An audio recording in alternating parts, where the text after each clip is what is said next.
Hello, everyone, and welcome. It's so good to see all of you this Friday afternoon in a snowy but sunny area of the country where I'm coming from. And so it's good to see all of you. I hope you are all staying safe and you are all healthy and that you all had a happy day of Thanksgiving last week if you celebrated it, but that you stayed safe. All right. What we're going to do this week is we actually have like 5 questions we're going to address, and some of them are very short answers. Some of you asked some questions that I would normally address on the monthly, so please do visit the monthly readings as well, the monthly videos.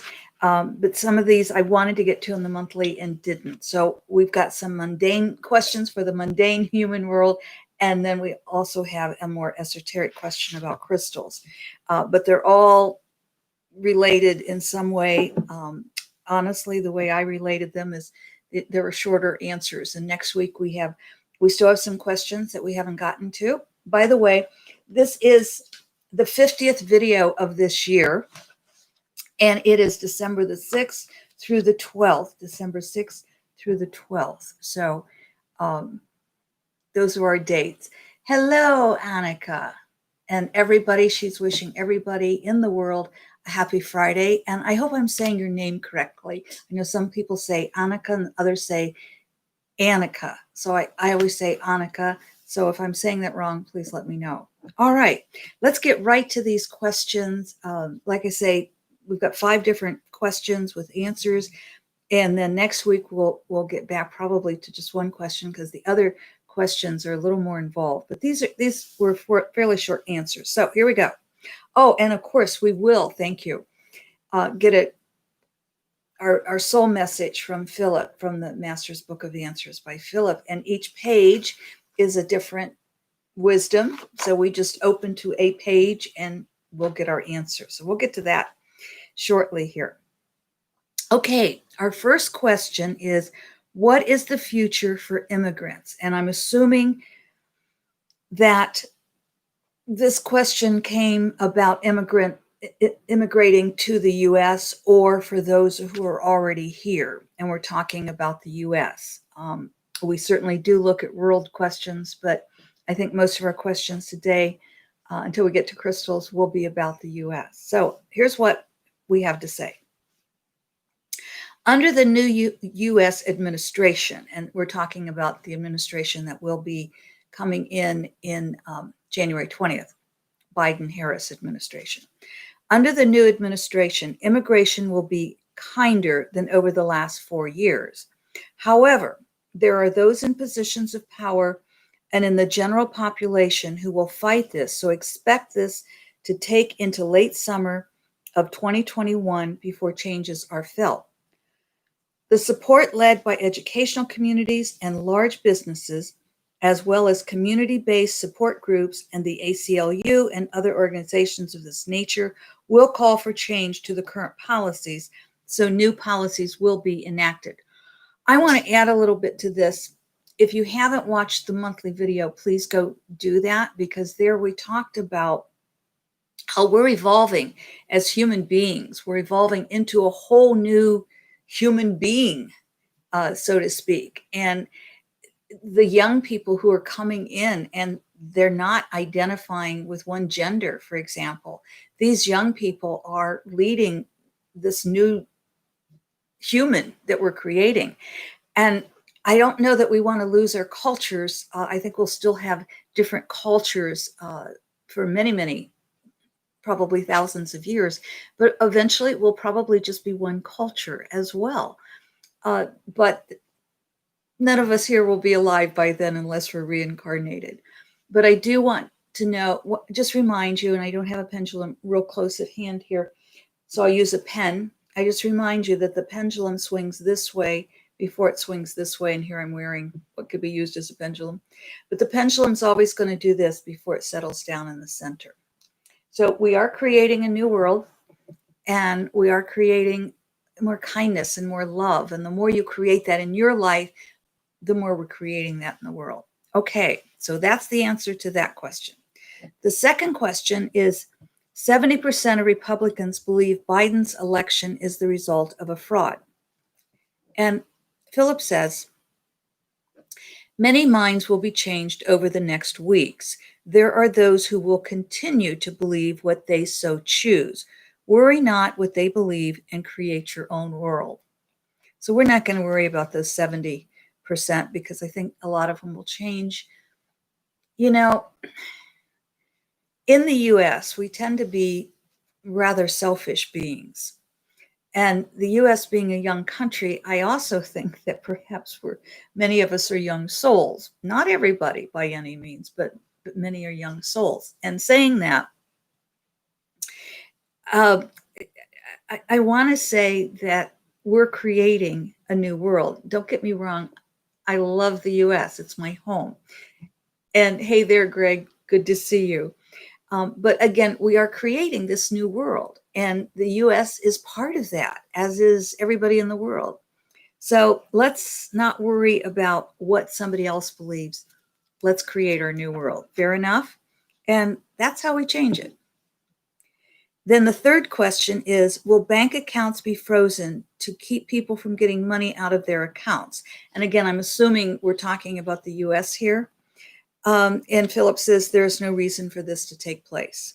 So I'm not real sure what the questioner is asking about, but the answer is there is no reason for this to take place. Okay, now we're going to move into a little more esoteric, not quite so political or mundane or confined to the US questions. And the question is it important to repeat an intention 3 times and why? And Phillip answers, in general, this is not necessary. In the specific case of the questioner, it was necessary and may be so for others. For an intention to be heard and fulfilled, the intention must be stated clearly, and the one stating the intention must be in the energy of the intention as much as possible. I'm going to repeat that back because I think that is a very important statement. For an intention to be heard and fulfilled, the intention must be stated clearly, and the one stating the intention must be in the energy of the intention as much as possible. For example, the questioner repeated the mantra, only love, 3 times. The first time this was said, they were still in fear. The second time, they moved out of the surprise attack toward love. By the third repeat, they were fully in the power of love and able to help themselves and others as well. And then he reminds us that 3 is a spiritual number, drawing on the powers of that number. So if we set whatever that intention is that we're setting, we absolutely have to be in the energy of it. And if it takes us 3 times to say it 3 times. If we can have it a very clear intention 1 time, say it 1 time. That's cool. Okay, and here's our last question of the day. And just saying hello to Mrs. D. And you're not late because this will be up on the internet. It'll be on YouTube, and please go back and watch it. I haven't yet figured out or taken the time to figure out, I should say, how to let everybody know. And so I think most people just catch me by chance, and I do change the time sometimes, depending upon how much time I have. Sorry. And here we have Wendy, and she said I arrived late as well. So there you go, Mrs. D. You're not late. The question is, do crystals help healing? If so, how are they used? And Phillip says, if the crystal is pure and has been sacredly cleansed, the crystal will create a healing effect, but only if the belief is there. 1,000,000 crystals will not heal if the human does not believe in one, the healing properties of the crystal, and 2, the consciousness of the healing. So let me go on with that. The first is easier for the human consciousness to accept. Believing you are healed while in pain is more difficult for the individual but necessary. One cannot heal regardless of the method unless one steps into and becomes the energy of being healed. And to do that, the belief must precede the healing. Crystals can be used in a variety of methods. One can meditate on the healing by holding or watching the crystal. One can even touch the skin with the crystal. Each crystal has its own energy, so this should be checked for compatibility with the human. An intention can be helpful here. When searching for a healing tool, set the intention to be led to that which will work for you. So, for example, if you walk into a store, that a crystal store or a store that carries crystals, you're gonna walk in and you're going in with that intention of finding the crystal that's going to help you heal. If you just walk in and go, you may not find the right crystal for you. So set that intention first. And Mrs. D, you're very welcome. And welcome my sister, Carol, my Celtic sister there. And let me go on here then. Okay. So we're going to find the right crystal that's right for you by setting the intention to go in and find it. When ill or in pain, it will behoove the human to ask themselves what their body is telling them. You have created the illness or pain for a reason. As you learn that reason, you can adjust as needed. And in doing so, healing will take place.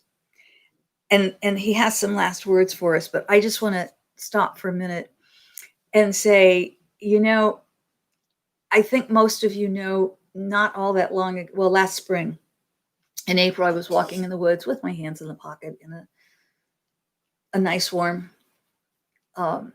fleece, and I fell and I broke my shoulder, this one, left shoulder. And I thought about that, and I thought about that, and I thought about that, and I thought, okay, what's going on here? Why did I break my shoulder? And I realized I was taking on burdens that were not mine. And we often feel that in the shoulders or in the back of the neck here.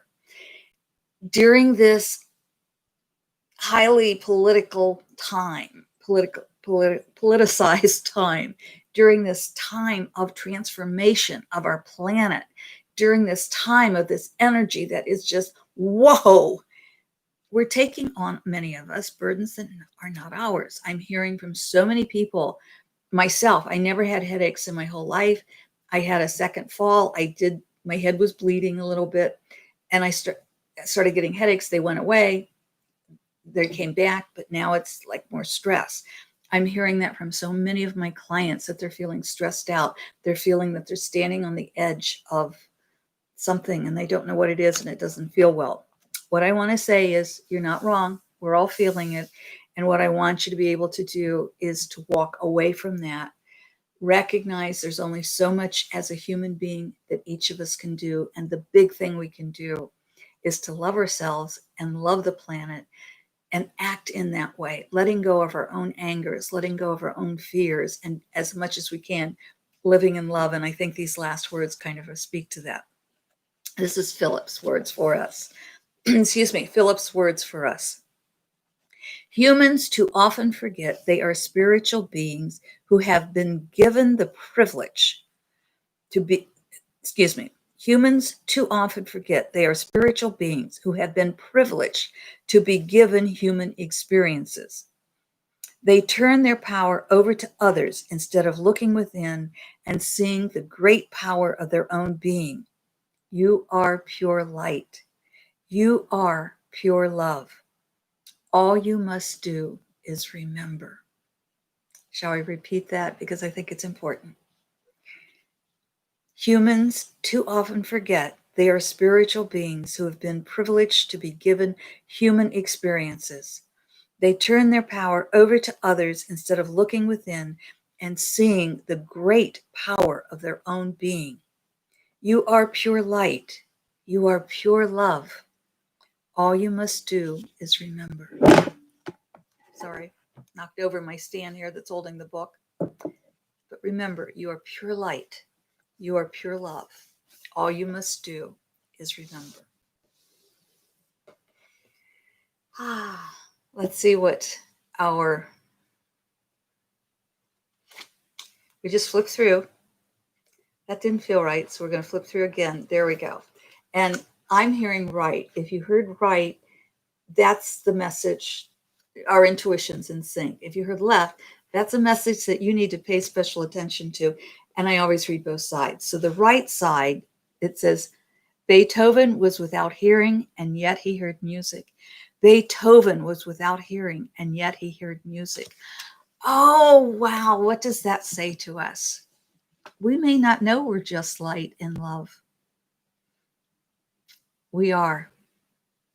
Beethoven, who could not hear, wrote fabulous music.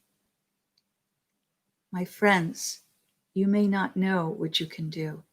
You may not know how powerful you are, but you are. And together, whew.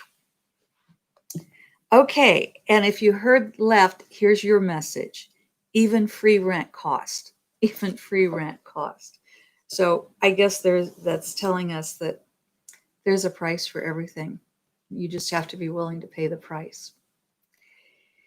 As we move into December, we're coming up on so many holidays. We're coming up on Hanukkah.